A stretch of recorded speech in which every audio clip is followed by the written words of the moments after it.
Hey there everyone, I'm meteorologist Cassie Knoll and this is your 10 weather impact recap for the week. Let's start with a look at some of the top weather stories from around the country. We begin in Colorado, where snow in the mountains is at historically low levels this winter. As it stands, ski areas are struggling to get terrain open at a time when they should be moving into the heart of their winter recreation season. One ski area says it is using what it calls an aggressive snow farming technique to get those runs open. Meteorologist Corey Reppenhagen shares the story. That's right, snow farming is essentially getting more yield on the slopes, taking a little bit more snow out of what Mother Nature provides, and it works. Monarch Mountain has more than 70% of their terrain open, and they don't even have a single snowmaking machine. They're all natural. And it's part of our culture, it's part of our product up here. You can tell how nice our snow conditions are. Malcolm Wilbur says Monarch is being extra aggressive with their snow farming this season. It started in the fall by plowing early season snow off the parking lots and using it to pack down the heavily treaded base area. To be able to put snow exactly where you want it. The key to Monarch Snow Farm is these snow fences along the western edge of the ski area. Their job is to literally pull snow out of the wind. Even those smaller storms, we could have 5 or 6 foot piles behind these fences. Those snow piles are the crops. The combines come in at night to harvest the storm's bounty. As we're prepping to get this terrain open, each night the crews are coming in and dozing these piles off, setting up the tops of the runs so that we can keep stepping further and further into the terrain. That's how this small ski area in the Sawatch Range, about 3 hours southwest of Denver, is leading the way through this slow snow season so far. We're making great strides. Each little storm is getting us closer and closer. We have to take advantage of every storm that we can, especially on a year like this. Meanwhile, the Northeast is having a banner year when it comes to wintry weather. A lake effect snow event brought more than 20 inches of snow to Holland, New York, near Buffalo on Tuesday. Now, these areas are no strangers to remarkable accumulations, and locals know how to deal with these conditions. I moved here because it was ski country, so I got no reason to complain. Can't live in Western New York and say, well, gee, I hope it don't snow. John Esdinsky also says that local road crews do an outstanding job of keeping the streets plowed, even during the worst winter storms. Even Florida had snow over the weekend. This was the view along I-10 in the western panhandle Sunday morning, where around a ½ inch of snow fell just before sunrise. Now, it melted quickly once the sun came up, but for folks in the Sunshine State, this was a really big deal. Reporter Rachel Flynn and meteorologist Jordan Smith with our NBC affiliate in Panama City set out to chase the snow over the weekend. Please enjoy this very Florida story.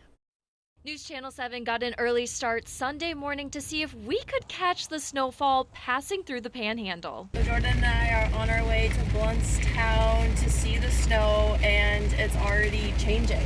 Yeah, we have some snowflakes already, and we're on Highway 79 in between Panama City and Defuniak Springs, so the changeover's happening.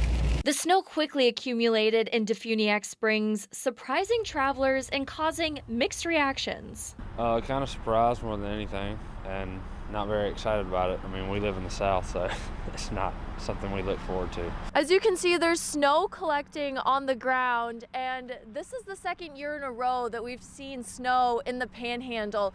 Before last year, they hadn't seen snow in 38 years. There's been a lot of hunters coming in, and then our truck lot is full, so we've had a lot of traffic from our truckers that are parked out there getting out of this weather. Many truckers who didn't make it to a rest stop or gas station pulled off onto the shoulder of Interstate 10.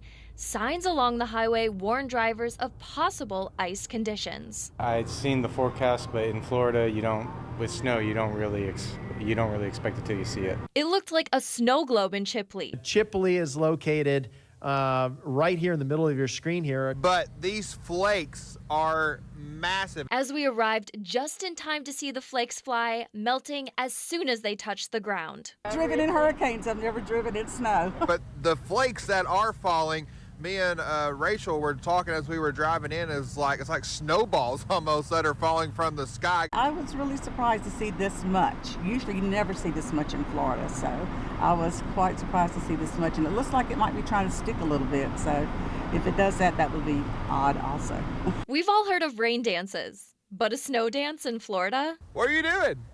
The snow dance. Yeah. You enjoying the snow? Yeah, there you go. But all magical moments must come to an end. Tell you the truth, the radar scans are not looking too good for that snow to continue, maybe much more than about, say another 15 minutes or so here. By the time we reached Mariana, the snow had passed, leaving just a memory of another rare snowy sight in the Sunshine State. In Texas, it's been more than 6 months since the flash flood disaster that killed more than 24 campers at Camp Mystic. Now, camps in Texas Hill Country are taking unprecedented steps to protect their young visitors with a groundbreaking flood detection system. The new system, developed by a group of concerned camp parents, could transform how these historic institutions handle severe weather threats. Gage Golding shares the update.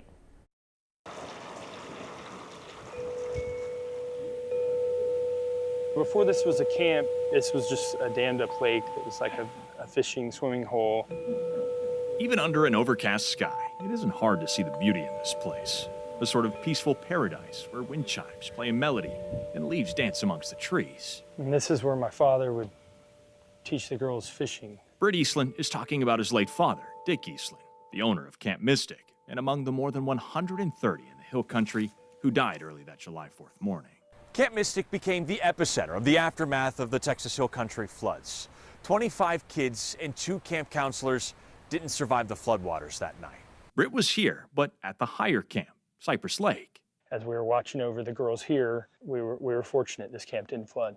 It's the Cypress Lake camp that the Eastland family is reopening next year. Those cabins along the Guadalupe, though, will stay closed as lawsuits and state investigations hang in the air. But before any kids claim a bunk at Camp Mystic, the rules around safety are changing. We're working with a third-party safety expert to come up with a good plan that, again, the parents feel comfortable with, too. A big part of that are these towers. They're a brand new flood detection system that was created by a group of guys in Austin.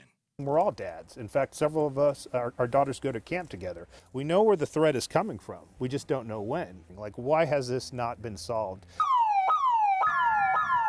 Flood danger, run to higher ground. This could be the answer. The towers detect if floodwater goes into the bottom of the system. This is simple water detection, lights, and sirens. They have a plan to install about 100 of these towers all up and down the Guadalupe River. Now, here's the really cool thing. They don't rely on electricity or cell or satellite. They actually communicate with each other using a super long-range Wi-Fi type signal. But it can send a very simple, two-way encrypted code that says, turn yourself on, we have water here. It's why camps want the tech. Camp La Junta and Rio Vista are already on board. There's even talks of how they can share these alerts with emergency responders and people who live along the river. Adding these was a no-brainer for me because it's one more thing we can do to protect the kids. It's the start of a very long road for the camps along this winding river. Do you think that there's work to be done by camps to earn that trust back from parents? Absolutely. Absolutely. It's probably a mountainous task. It is. And we understand that this is a year and a summer that a lot of parents are going to ask a lot of questions, and a lot of parents are maybe going to say, this isn't the summer we are going to bring our daughter. The goal is to have all of those 100 River Century towers installed and ready to go by the time the first campers show up in the spring of 2026.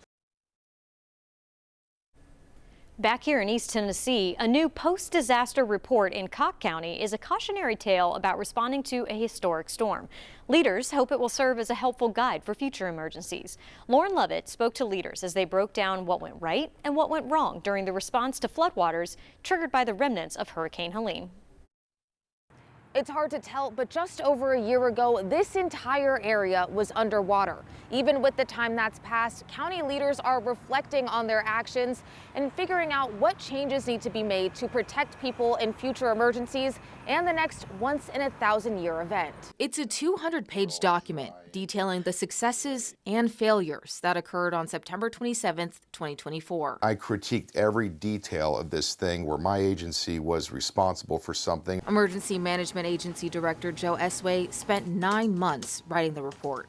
In it, he praises his team for getting information out quickly. To the time I ordered the evacuation over the radio for all the first responders in the field to start evacuating the downtown and low-lying areas, time elapsed was 2 minutes and 40 seconds. I don't know that you're going to do much better than that. That decision came from a reported dam failure, a decision that's been heavily criticized. Had that call not come in, there would have been a mass casualty event in Newport. The report does highlight shortcomings in response to the disaster. Broadcasting information does not mean the citizen has received it. Receiving information from us doesn't mean that they know what to do after that. Knowing what to do after that doesn't mean that they have the means to execute it. And we had failures in each one of those 4 steps. And this event impacted everyone, even county leaders. This was our people, our friends and neighbors, our families.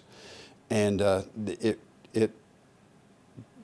it carried a lot more gravity with it. 35,797 people I'm responsible for. I hope that, generations to come will look at this thing and figure out what I haven't figured out yet. While it is still early in the county's recovery process, they're already starting to make these changes, and they're preparing for the next big unexpected emergency. I'll go ahead and send things back to you. After a very dry December and a dry start to the month of January, moderate to severe drought conditions have developed across East Tennessee. By the averages, meteorological winter, made up of December, January, and February, is our wettest season of the year. So these dry conditions are concerning to local farmers. Lauren Davis takes a deeper look at what the current drought could mean for the future growing season. At Kelmont Farms in Blount County, farming isn't just a job, it's a family legacy. Well, I've been at it all my life. The operation includes beef cattle, soybeans, corn, and hay, but severe drought is taking a toll. In 2023, we had 16,000 bushels of beans produced that year. The next year, we only had 13,000 bushels. This past year, we might have 10,000. It's more than just how much rain falls, it's also when it falls too. And the director of the Blount County Office for UT Extension says the pattern has become a concern across the county. May get, as we did recently, a 2+ inch rainfall, but, then it's like the spigot cuts off and you may go for weeks at a time with the next rainfall. So it's critical for crops. He says farmers rely on rainfall since field irrigation isn't as big here in East Tennessee. There is irrigation on the larger row crop farms, but nothing near like we would find in West Tennessee or the Midwest. The drought doesn't just impact crops. It also affects what is needed to feed cattle. I think this last year we're probably off 25 to 30% in hay production. While cattle prices are currently strong, rising input costs are also cutting into these lower profits. But through these challenges, farmers choose to remain hopeful. Well, by nature, farmers are sort of optimistic. We always hope the better years coming. That's the best attitude you can have when it comes to the weather. Now, speaking of what's coming, we have weather impact alerts for the back half of the day Friday, all day Saturday, all day Sunday, and depending on what happens over the weekend, we may have to extend that a little bit over into the upcoming week as well. We have a major winter weather system that's going to impact everyone from Dallas to D.C. over the coming days. And here in East Tennessee, there's a big question mark when it comes to the timing, the totals, and the temperatures, because any small variations in the atmospheric profile make a big difference in the precipitation type that we receive. A small temperature difference can make the difference between seeing heavy snow, seeing just a cold rain, or ending up with an ice storm in between. And right now, models are still kind of going back and forth on which type of precipitation we're going to see and therefore what types of impacts we're going to have across our viewing area. Please make sure to stay up to date with the very latest with the forecast. One of the best ways you can do that is by downloading the 10 News app. It's free in your app store.